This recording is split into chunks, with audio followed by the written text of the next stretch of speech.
बिस्मिल्लाहिर्रहमानिर्रहीम। अस्सलाम वालेकुम वरहमतुल्लाहि वबरकातुहू।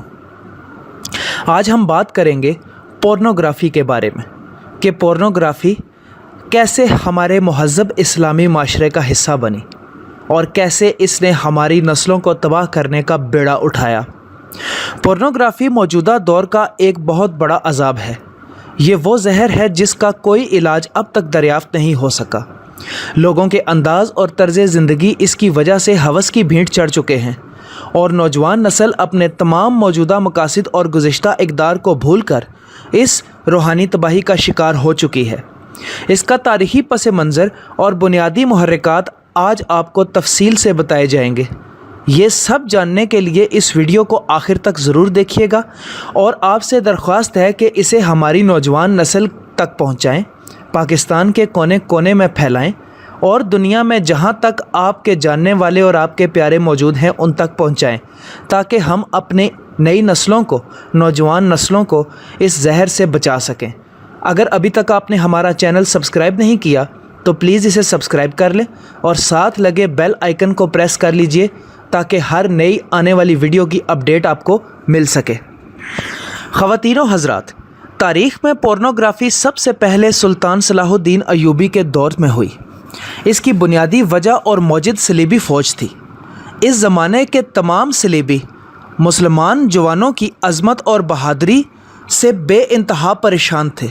वो हर मैदान में शिकस्त खाते थे और ये बात उनके लिए परेशान कुन थी। इस परेशानी में तशवीशनाक हद तक इजाफ़ा तब हुआ जब 1.5 लाख मुसलमान फ़ौज ने बहीरा ओकियानूस के करीब होने वाले एक मार्के में 15 लाख सलीबों को तहे तय कर दिया। इस मौके पर रोनाल्ड, जो कि सलीबी फ़ौज का बादशाह था, उसके पास सिवाय रोने के कुछ बाकी ना रहा। आखिर एक बहुत बड़ी मीटिंग का इनेकाद हुआ। इसमें मुस्लिम और सलीबी फ़ौज का आपसी मुवाजना किया गया, जिससे नतीजा ये अखज़ हुआ कि मुसलमान रात भर सजदों में रोते हैं और दिन भर मैदान जंग की ललकार बने रहते हैं। यही ईमान उन्हें दुनियावी खौफ से हटाकर एक नफीस इंसान, पुख्ता मुसलमान और बेहतरीन जंगजू बना देता है। जबकि दूसरी तरफ सलीबी फ़ौजी रात भर ज़िना की महफ़िलों, शराब और शबाब की रंगरलियों में मसरूफ़ अमल रहते थे, लिहाजा वो शिकस्त को ही अपना मुकद्दर पाते थे। इसके अलावा जंग के दौरान मुस्लिम फ़ौजियों की आंखों से जो गुस्सा और वहशत टपकती थी वही सलीबों के लिए काफ़ी होती थी। इसके अलावा नारे तकबीर की फलक शगाफ सदाएं और अपनी जगह पर मुसलमानों का फौलाद बनकर डट जाना भी बहुत बड़ा मसला था। इस मीटिंग में हरमन नामी एक शख्स भी मौजूद था, जिसने इस्लामी तारीख़ में मुसलमानों को सबसे ज़्यादा नुकसान पहुँचाया। ये बहुत ही शातिर और चालाक इंसान था। इसने मुसलमानों और सलीबी फ़ौज के नज़रियात को मद्देनज़र रखते हुए वाज़े किया कि मेरी 60 साला ज़िंदगी का तजर्बा है कि एक अयाशी पसंद वजूद कभी भी ज़िंदगी के मैदान में अच्छा सिपाही नहीं बन सकता। ख़ुसूसन वो लोग जो जिनसी मामलात में ज़्यादा दिलचस्पी लेते हैं, उनसे उनकी रूहानी ताकतें ख़त्म हो जाती हैं। अगर मैं मुसलमानों की बात करूँ तो उनमें ऐसे नौजवानों की कसरत है जो इस नासूर से बिल्कुल नावाकिफ़ हैं। इनमें जो शादीशुदा भी हैं वो भी एक दायरे में रहकर इसे अपनाए हुए हैं। तसव्वुर की रानाइयाँ और ख़ूबसूरत नज़ारे हमेशा उनकी पहुँच से दूर रहे हैं। मज़हब से आगे और पीछे उन्हें कुछ दिखाई ही नहीं देता। लिहाजा अगर हम उनमें जिनसी भूख पैदा कर दें तो उनकी सोच और नज़रियात को कमज़ोर किया जा सकता है। इस मिशन की कामयाबी की मिसाल देते हुए हरमन ने उन मुसलमान बादशाहों और वज़रा और सिपा सालारों का हवाला भी दिया जो कभी सलाहुद्दीन अय्यूबी के ख़ास साथी हुआ करते थे। उनकी जंगी हिकमत अमलियाँ मैदान जंग का नक्शा तब्दील कर देती थीं, मगर जब से जिनसी हवस उनमें पैदार हुई थी, वो सलीबों की तरफ से अता करते खूबसूरत, बेहुदा और फाहिश सिफ्त की लड़कियाँ उनके जहन पर राज करना शुरू हो गईं और वो ना सिर्फ सलाहुद्दीन अय्यूबी को अपना दुश्मन समझने लगे बल्कि सलीबों से भी आंख उठाकर बात करने से कासिर हो गए। वो खुदा और रसूलुल्लाह सल्लल्लाहु अलैहि वसल्लम को भी मुकम्मल फरामोश कर चुके थे, क्योंकि हमने उनमें जिनसियात की रूह पूरी तरह दाखिल कर दी थी। अगर यही हिकमत अमली पूरी मुस्लिम उम्मत पर नाफिज कर दें तो उनके रूहानी जज्बात को भी बदला जा सकता है। चूँकि हर चीज़ उनके लिए नई होगी, लिहाजा इस पर अमल करवाना भी बेहद आसान होगा। हरमन के इस ख्याल पर रोनाल्ड ने यह नुक्ता उठाया कि हम कई बार ऐसी कोशिशें कर चुके हैं और हसीन तरीन लड़कियों को मुसलमान फ़ौज में दाखिल करके ये हरबा आजमा चुके हैं, मगर मुसलमान सिपाही उनकी तरफ देखने तक का तकल्लुफ़ नहीं करते। उल्टा कई लड़कियां मुसलमान फ़ौज का किरदार देखकर हमारा साथ छोड़ चुकी हैं और उन्हीं में शामिल हो चुकी हैं, लिहाजा तुम्हारा ये मंसूबा नाकाम है। हरमन ने जवाब दिया कि जिस चीज़ का तसव्वुर मौजूद ना हो उसका होना ना होना एक बराबर है, इसलिए हमें मुसलमानों में जिनसी दुनिया का तसव्वुर उजागर करना होगा। ऐसा तसव्वुर जो उनकी सोच की राहदारियों में हसीन औरतों को हर लम्हा अपने जलवे बिखेरता दिखाई दे। इसके बाद वो ख़ुद को हमारे मंसूबे के हवाले कर देंगे। यही तरीका अपना कर मुसलमानों को शिकस्त दी जा सकती है। मीटिंग में मौजूद बाकी लोग इस बात से खासे संजीदा हो गए और पूछा, हरमन आखिर तुम कहना क्या चाहते हो? इस पर हरमन ने तारीख़ का सबसे भयानक और गलीज़ मंसूबा रोनाल्ड के सामने पेश किया। इस मंसूबे को दुनिया आज भी आर्ट पोर्नोग्राफी के नाम से याद करती है। इस मंसूबे के 1 साल बाद सलाहुद्दीन अय्यूबी को खबर मिली कि फ़ौज के कुछ जवान रात के औकात में गायब पाए जाते हैं। उन नौजवानों में अक्सर लोगों में फाहिशगोइयाँ भी होने लगीं। सलाहुद्दीन अय्यूबी ने इस बात को संजीदा लिया और भेस बदल कर उनका पीछा किया। चूँकि तारीख़ बताती है कि वो आवाज़ और भेस बदलने में माहिर थे और कई बार एक दूसरी शख्सियत के रूप में अपने दुश्मन से भी मिल लिए। लिहाजा जब सलाहुद्दीन अय्यूबी उन नौजवानों का पीछा करते हुए पहुँचे तो मालूम हुआ कि फ़ौज की क़यामगाह के करीब ही एक काफ़िला रुका है जो बज़ाहिर तो मुसलमान हैं, मगर उनके पास फाहिश तस्वीर और कई किस्म के ऐसे नमूने मौजूद हैं जो जिनसी जज्बात को उभार सकते हैं। जब सलाहुद्दीन अय्यूबी ने वो तस्वीर देखी तो वो दंग रह गए। उन तस्वीर में गलत मनाजिर की ऐसे मंजर कशी की गई थी जिसे देखकर कोई भी नौजवान अपनी रूहानियत को छोड़कर नफ्स का ग़ुलाम बन सकता था। इस दौरान सलाहुद्दीन को मिस्र और दमिश्क से भी इतलात मिली कि शहर में कई जगह फाहिश तस्वीर के कुबा खाने खुल चुके हैं, जहां जिनसी इश्तियाल अंगेज़ तस्वीर दिखाकर नौजवानों को बाकायदा जिनसियात की तालीम दी जाती है और मुसलमान बड़ी तेज़ी से इस बुराई की तरफ माइल हो रहे हैं। सलाहुद्दीन अय्यूबी ने फौरी तौर पर जंगी मुहिम रोकी और इस नासूर के ख़ात्मे के लिए कमर कस ली। इस हवाले से एक तकरीर में उन्होंने कहा कि मुसलमानों सुन लो, हर कौम का किरदार चाहे वो अच्छा हो या बुरा उसकी ताकत होती है। दुश्मन हमारी असल ताकत का अंदाज़ा लगा चुका है और उसे यकीन हो चुका है कि अब वो हमें ऐसे नहीं हरा सकता, लिहाजा उसने अब हमारे किरदार पर हमला किया है। क्योंकि ज़रूरी नहीं जंग मैदानों में हो, जंग सोच और रवैयों में भी होती है। जो कौम इस पर गालिब आ जाती है वो फतयाब हो जाती है। ख़वातीन व हज़रात, हरमन ऐसा शातिर और चालाक इंसान था जिसने अपनी कौम में उस वक्त रूह फूंकी जब वो मुकम्मल हार मान चुकी थी। हरमन के मंसूबे पर अमल करते हुए दुनिया के बेहतरीन मुसव्विरों को मुँह मांगी कीमतों पर ख़रीदा गया। उनसे ऐसी फाहिश मंजर कशी कराई गई कि नज़र हटाना ही मुश्किल हो गया। वो शख्स जिसे लोग एक हद तक सोचते थे उसे बेहद सोचने लगे। सलीबों ने जब इस मंसूबे को कामयाब होते देखा तो उसका खूब चर्चा किया। सुल्तान सलाहुद्दीन ने पूरी कोशिश की मगर वो इस जहर को ख़त्म करने में नाकाम रहे। सलीबों के इसी फार्मूले पर अमल करते हुए कई कबाइल ने इस चीज़ को एक हथियार के तौर पर अपना लिया और पहाड़ों में बनाई गई उनकी जन्नत भी इसी तरह के हथियारों का एक सिलसिला है। इसी दौरान सुल्तान सलाहुद्दीन अय्यूबी बैतुल मुक़द्दस फ़तह करने के बाद इंतकाल कर गए। सलीबी भी अपनी ताकत और वजूद मुकम्मल तौर पर खो चुके थे, मगर उनका इजाद करता ये जहर लोगों में मुकम्मल तौर पर फैल चुका था और उनकी रगों में दौड़ रहा था।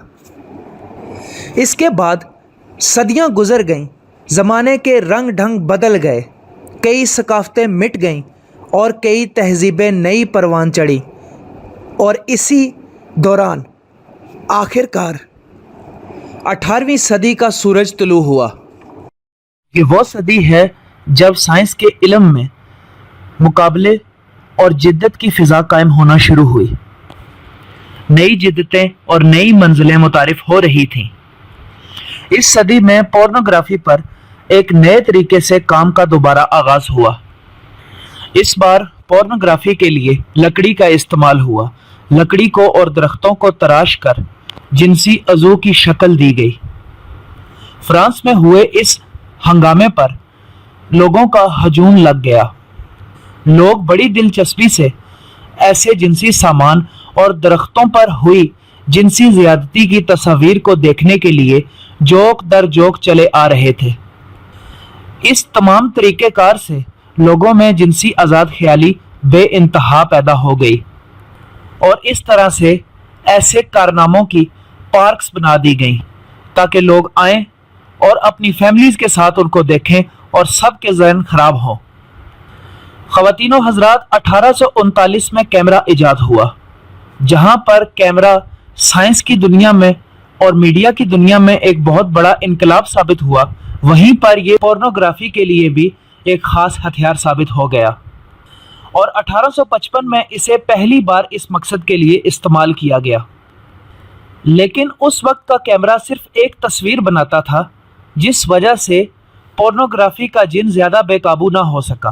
لیکن 1863 میں جب پرنٹر ایجاد ہوا، تب اس بھوت کو پر لگ گئے اور یہ پوری آب و تاب کے ساتھ پھیلنے لگا۔ 1871 تک جنسی تصاویر پوری مارکیٹ میں پھیل چکی تھیں، اور ان مارکیٹس میں فرانس کی مارکیٹ صفحے اول پر تھی۔ خواتین و حضرات، 1876 میں جب ویڈیو کیمرہ ٹیکنالوجی منظر عام پر آئی تو پھر تو اس انڈسٹری کا کام مزید آسان ہو گیا۔ ویڈیو کیمرہ 120 تصاویر کو 1 منٹ میں بناتا تھا، پھر ان تصاویر کو ایک رول کی صورت میں ایک دائرے پر چڑھا کر اکٹھے چلایا جاتا تھا، اور اتنی رفتار تیز رکھی جاتی تھی گویا کہ وہ ایک فلم کی شکل میں چلنا شروع ہو جاتی تھی۔ آج بھی جب آپ ہائی کوالٹی اور ہائی ڈیفینیشن ویڈیوز دیکھتے ہیں تو بیسیکلی وہ ہزاروں لاکھوں تصاویر کا مجموعہ ہوتی ہیں، جو کہ اتنی صفائی اور نفاست سے اتنی تیزی سے چلائی جاتی ہے گویا کہ وہ حرکت کرتی ہوئی دکھائی دیتی ہے۔ اس کے ساتھ ہی تاریخ میں پہلی پورن فلم کا آغاز ہوا۔ یہ پہلی پورن فلم 16 منٹ کی تھی، جس میں ایک برہنہ خاتون کو مختلف ادائیں بکھیرتے ہوئے دکھایا گیا۔ اس فلم نے بے انتہا منافع کمایا، اور اس کے ساتھ ایک نقصان یہ ہوا کہ لوگوں میں سیکس کی خواہش ضرورت سے بڑھ کر جنون تک پہنچ چکی تھی، اور یہی چیز آگے چل کر یورپی ثقافت کا حصہ بن گئی۔ 19ویں صدی میں جب کیمرہ میں کافی زیادہ جدت آ گئی اور ویڈیوز کو مزید اچھے طریقے سے ریکارڈ کیا جانے لگا، تو اس انڈسٹری میں بھی بے انتہا جدت آ گئی، اور مختلف جگہوں پر مختلف گلی کوچوں میں پورن سینٹرز کھل گئے، اور ایسے سینماز بن گئے جہاں پہ ایسی ویڈیوز کی نمائش کی جاتی تھی۔ ان تمام ممالک میں فرانس ابھی بھی سر فہرست تھا۔ 1920 تک یورپی تہذیب اس پورے زہر میں اچھی طرح سے ڈوب چکی تھی۔ عوام سر عام سڑکوں کو اپنا بیڈ روم بنائے اپنا شوق پورا کرنا شروع ہو چکی تھی۔ ساحل سمندر عیاشی کے اڈے بن گئے۔ میاں بیوی ایک دوسرے کی ذمہ داریوں سے بالکل بے خبر ہو چکے تھے۔ خواتین و حضرات، 1970 میں اس انڈسٹری کو پاکستان میں داخل کرنے کی کوشش کی گئی، بلکہ نہ صرف پاکستان، برِ صغیر میں داخل کرنے کی کوشش کی گئی۔ اسی سلسلے میں پاکستان میں حکومت سے ان لوگوں نے ایک پورن سینما بنانے کی اجازت بھی طلب کرنا چاہی، جس کے جواب میں پورنوگرافی کو نہ صرف پاکستان میں بین کیا گیا، بلکہ منہ توڑ جواب دیتے ہوئے ان لوگوں کو اس کام سے منع بھی کر دیا گیا۔ اس وجہ سے پاکستان میں پورنوگرافی یا اس کی تشہیر کرنا ایک قانوناً جرم بھی ہے۔ خواتین و حضرات، ہوا یوں کہ یورپی تہذیب میں یہ چیز آہستہ آہستہ دم توڑتی نظر آ گئی۔ وجہ اس کی یہ تھی کہ ہر فلم میں ایک ہی سین دیکھ دیکھ کر لوگ بور ہو گئے۔ اور یورپی تہذیب اس قدر آزاد ہو چکی تھی کہ ان کے لیے یہ ویسے ہی کوئی بڑی بات نہ تھی اور انہیں اس چیز کو دیکھنے کی ضرورت نہ رہی۔ ان حالات سے پریشان ہو کر پورن بنانے والی کمپنیوں نے ایک اور میٹنگ کا انعقاد کیا اور اس میں ابتدا ہوئی پورن کیٹیگری پروجیکٹس کی، جس میں سیکس کو مختلف قسم کے اندازوں میں تقسیم کر دیا گیا، مختلف قسم کے شعبوں میں تقسیم کر دیا گیا۔ آج بھی اگر کسی بھی پورن ویب سائٹ کو کھولا جائے تو اس میں مختلف قسم کی کیٹیگریز موجود ہوتی ہیں، جن کے نام کے مطابق ان میں کنٹینٹ موجود ہوتا ہے۔ جب اس طرح کا پروجیکٹ یورپی عوام کے سامنے پیش کیا گیا تو ان کے جنون کو ایک مرتبہ پھر جلتی پر تیل کا کام ہوا اور وہ بھڑک اٹھا، کیونکہ اس بار اس فحش طریقے سے بیان کردہ سینز کو ایک نئی شکل دی گئی اور روایتی انداز سے ہٹ کر منظر کشی کی گئی۔ ناظرین، 1980 میں پاکستان میں وی سی آر ٹیکنالوجی متعارف کرا دی گئی۔ حالانکہ 1970 کی دہائی میں کمپیوٹر بھی اکا دکا ادھر ادھر موجود ضرور تھے، لیکن وہ عام عوام کی پہنچ سے خاصے دور تھے۔ لوگ اس کے بعد پردہ اسکرین سے ہٹ کر وی سی آر کی طرف متوجہ ہوئے۔ اس کام سے جہاں پہ فلم انڈسٹری کو دھچکا لگا کہ ان میں فلموں کے دکھنے کا یا لوگوں کے سینما گھروں میں جانے کا رجحان جہاں پہ کم ہوا، وہیں پہ بیرونی غیر اخلاقی طاقتوں کو اس بات پہ کافی زیادہ آسانی ہو گئی کہ وہ گھر گھر پورن کو پہنچا سکیں۔ 1958 میں یورپین پورن انڈسٹری نامعلوم ہاتھوں میں چلی گئی۔ پہلے اس کو صرف اور صرف کاروبار کی غرض کے لیے استعمال کیا جاتا تھا، مگر بعد میں ایک ایسا زہر متعارف کرایا گیا جس کے ذریعے جنسی دہشت گردی ہونے لگی۔ یہ ایک ایسا طریقہ تھا جو کہ براہ راست کینسر اور دیگر موذی بیماریوں کا موجد بن سکتا ہے، بلکہ بنتا ہے۔ اس طریقہ کار کو اورل سیکس کہا جاتا ہے۔ آپ دنیا کی کوئی بھی پورن فلم دیکھیں، اس کا آغاز ہمیشہ اورل سیکس سے کیا جاتا ہے، اور اس کا مقصد یہ ہے تاکہ لوگوں کے ذہن میں بٹھا دیا جائے کہ یہ بھی اس عمل کا ایک باقاعدہ حصہ ہے۔ میڈیکل کی تحقیق کے مطابق اس عمل کے دوران ہمارے جسم سے ایک خاص قسم کا مادہ خارج ہوتا ہے۔ یہ مادہ منی کے علاوہ ہوتا ہے۔ اگر اس کا کچھ حصہ ہمارے دانتوں میں رہ جائے یا ہمارے معدے میں چلا جائے تو اس کے نتیجے میں بدترین قسم کا کینسر پیدا ہوتا ہے۔ یہ وہ بیماریاں ہیں جو اس سے پیدا ہوتی ہیں، اور ان کا علاج یہودی لیبارٹریز کے علاوہ کسی بھی جگہ ممکن نہیں۔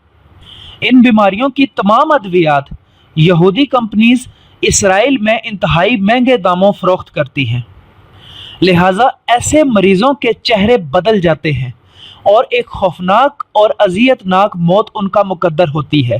لہٰذا ایسا کچھ بھی کرنے سے پہلے اپنی چشم تصور میں اپنے انجام کو ضرور سوچ لینا چاہیے، کیونکہ یہ یہودی ایجنسیوں اور خفیہ طاقتوں کی ایک بہت بڑی سازش ہے۔ اس زہر کے ساتھ ساتھ اب پس ڈرنکنگ اور سٹول ایٹنگ کی ویڈیوز بھی منظر عام پر دھیرے دھیرے آ رہی ہیں، جو کہ ان کی سازش کا ایک منہ بولتا ثبوت ہے۔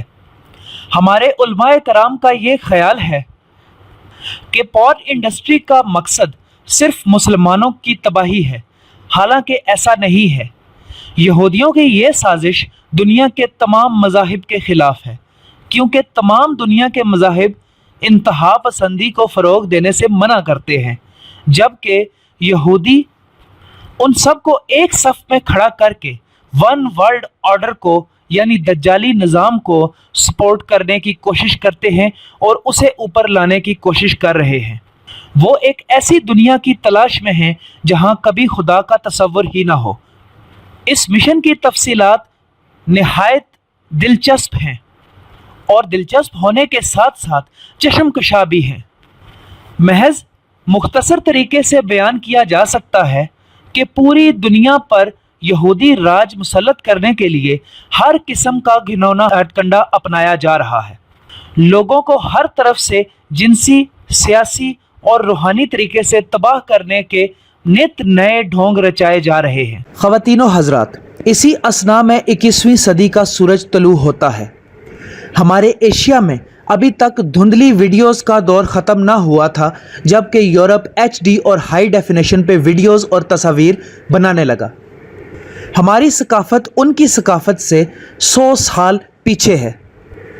इस वक्त की जिद्दत को इस्तेमाल करते हुए जहां इंटरनेट की रफ्तार में बेइंतहा इजाफा किया गया, टेक्नोलॉजी को सस्ता करके घर घर पहुंचाकर आम कर दिया गया, मुख्तलिफ़ किस्म की फ़िल्मों, मुख्तलिफ़ किस्म के ड्रामों और मुख्तलिफ़ किस्म के लिटरेचर को घर घर पहुंचाकर आवाम में शऊर बेदार किया गया, उनमें अच्छे बुरे की तमीज़ पैदा की गई और उन्हें तमाम उन चीज़ों से बचने का दर्स दिया गया जो चीज़ें उनको ख़राब करती हैं या उनकी सकाफ़त से दूर करती हैं, उनके मज़हब से उनके ताल्लुक़ को तोड़ती हैं या अल्लाह करीम से उनको दूर करती हैं। उन सब से रोका तो गया, मगर इस नित नई टेक्नोलॉजी का इस्तेमाल पूरी तरह से उन यहूदी ताकतों ने भी किया जिन्होंने पॉर्न इंडस्ट्री को एक ज़माने में ईजाद किया था और इसको फैलाने के लिए नित नए हथकंडे अपनाए थे।